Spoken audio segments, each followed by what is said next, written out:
Assalamualaikum warahmatullahi wabarakatuh. Alhamdulillahirabbil alamin. Wassalatu wassalamu ala Rasulillah Sayyidina Muhammad ibni Abdillah. La haula wala quwata illa billah.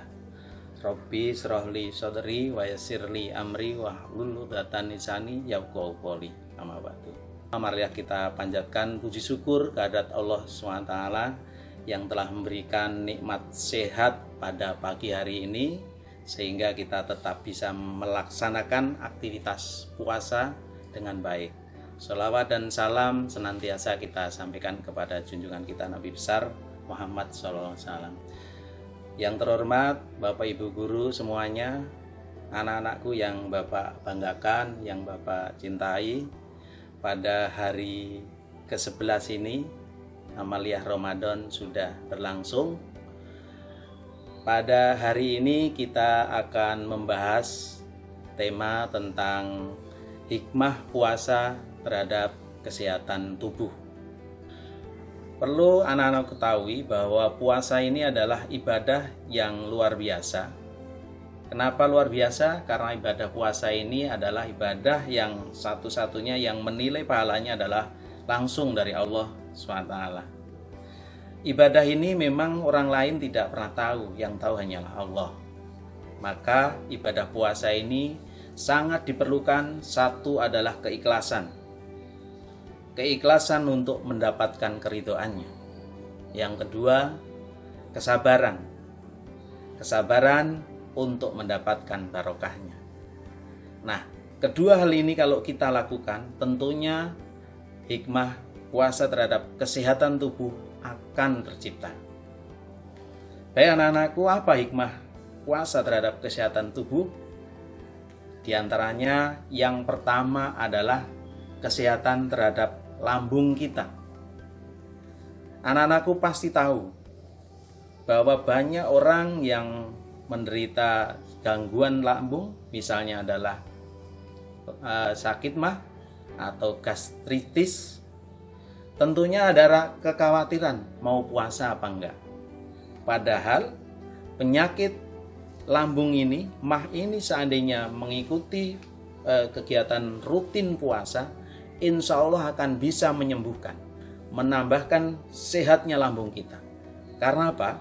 Lambung kita akan bekerja dalam waktu yang singkat, kemudian di siang hari akan istirahat.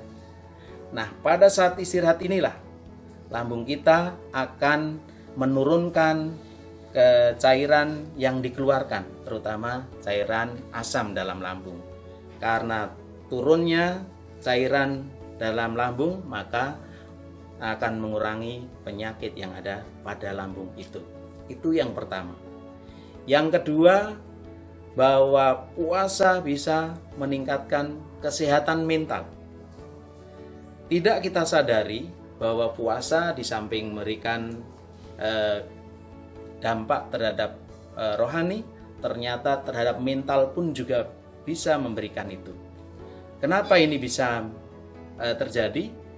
Karena pada saat kita berpuasa ini sebenarnya di dalam otak kita akan memproduksi yang namanya hormon endorfin, di mana hormon endorfin ini akan memberikan efek terhadap rasa bahagia, rasa senang. Apalagi dalam ibadah puasa ini diikuti dengan kegiatan-kegiatan amal yang menyenangkan, maka kita tidak akan ada rasa tekanan terhadap mental kita, terhadap fisik kita, terhadap kejiwaan kita. Kita jadinya sehat secara mental. Yang ketiga, bahwa puasa juga dapat meningkatkan kesehatan jantung. Ini sangat benar sekali secara ilmiah bahwa puasa bisa meningkatkan jantung kita ini. Bisa kita bayangkan bahwa puasa sebenarnya yang paling aktivitas terjadi hanyalah pembentukan energi. Energi yang dibentuk salah satunya adalah dari karbohidrat.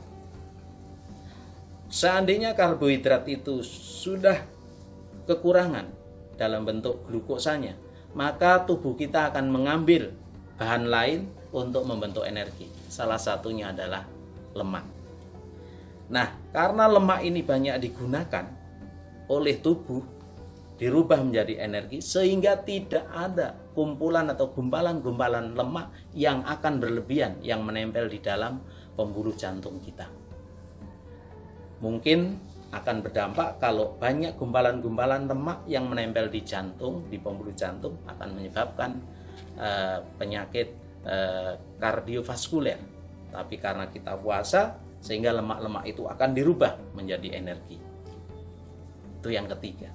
Yang keempat, ternyata puasa juga dapat meningkatkan kesehatan terhadap mengontrol hipertensi kita. Anak-anak pasti tahu, hipertensi adalah tekanan darah tinggi. Perlu anak-anak ketahui bahwa puasa tadi harus dibekali dengan kesabaran, dengan keikhlasan. Maka dengan kesabaran dan keikhlasan itu tentunya yang bagi orang yang punya hipertensi tentunya akan bisa turun. Itu yang keempat. Yang kelima, bahwa puasa mampu menjaga kesehatan otak kita. Apakah benar secara ilmiah bahwa di dalam otak kita pada saat puasa itu akan menghasilkan zat sejenis protein yang namanya faktor neurotropik. Nah, faktor neurotropik ini yang sebenarnya berfungsi untuk membantu memproduksi sel-sel otak yang telah rusak.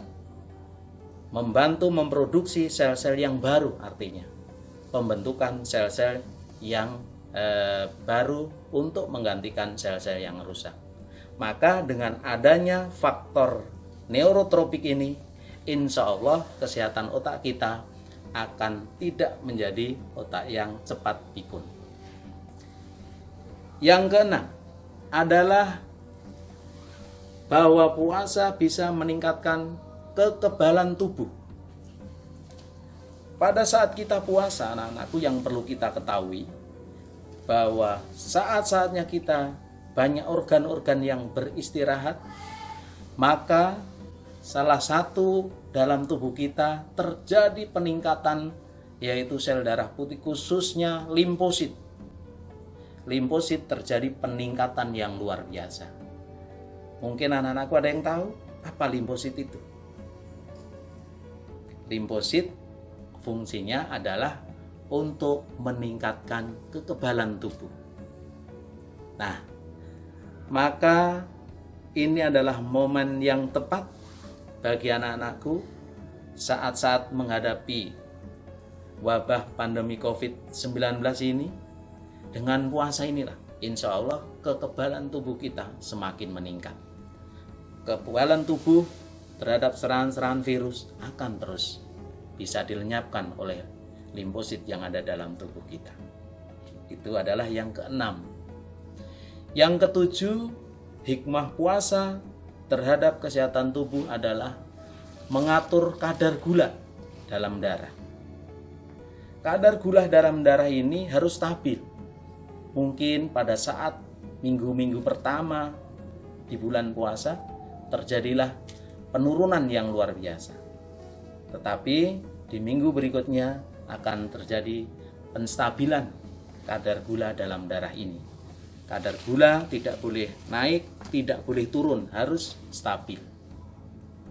Itulah kadar gula dalam tubuh kita harus stabil. Fungsi yang kedelapan, bahwa puasa juga mampu mengeluarkan racun yang ada dalam tubuh. Kenapa ini bisa terjadi? Perlu anak-anakku ketahui, pada saat puasa sebenarnya proses yang paling utama diutamakan dalam tubuh adalah pembentukan energi. Pembentukan energi didapat dari pembakaran glukosa, atau glukosa ini habis, maka beralihlah penggunaan lemak.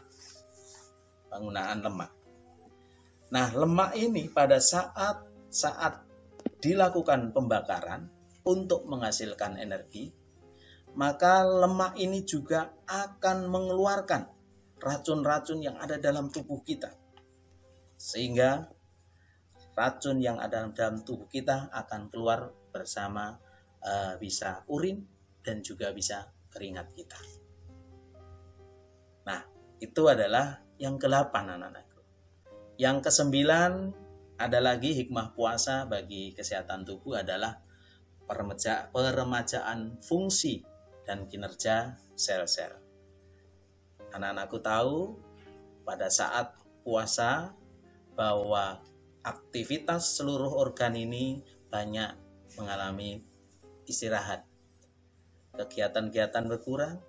Nah, pada saat inilah banyak sel-sel kita yang melakukan peremajaan, meningkatkan fungsinya untuk menggantikan sel-sel yang rusak akan diganti dengan sel-sel yang baru.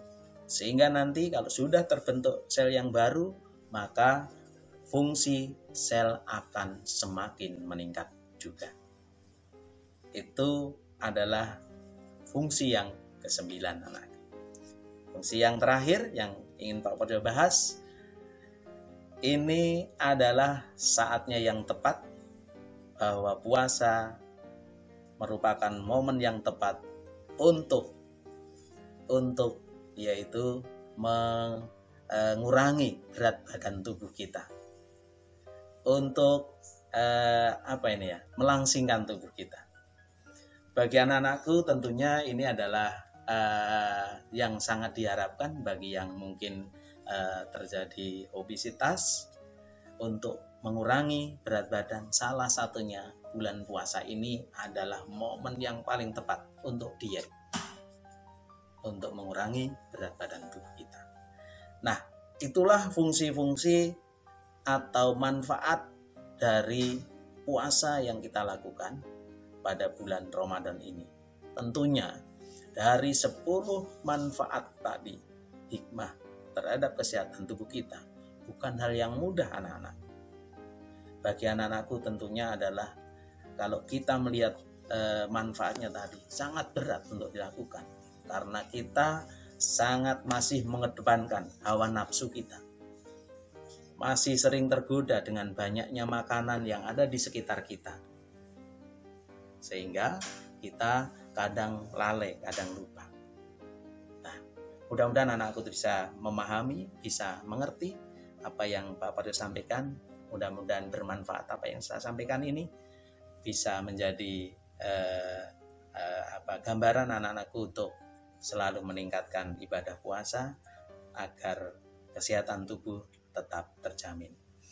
Kurang lebih itu yang ingin Pak Podo sampaikan. Kurang lebihnya mohon maaf. Wabillahi taufiq wal hidayah. Assalamualaikum warahmatullahi wabarakatuh.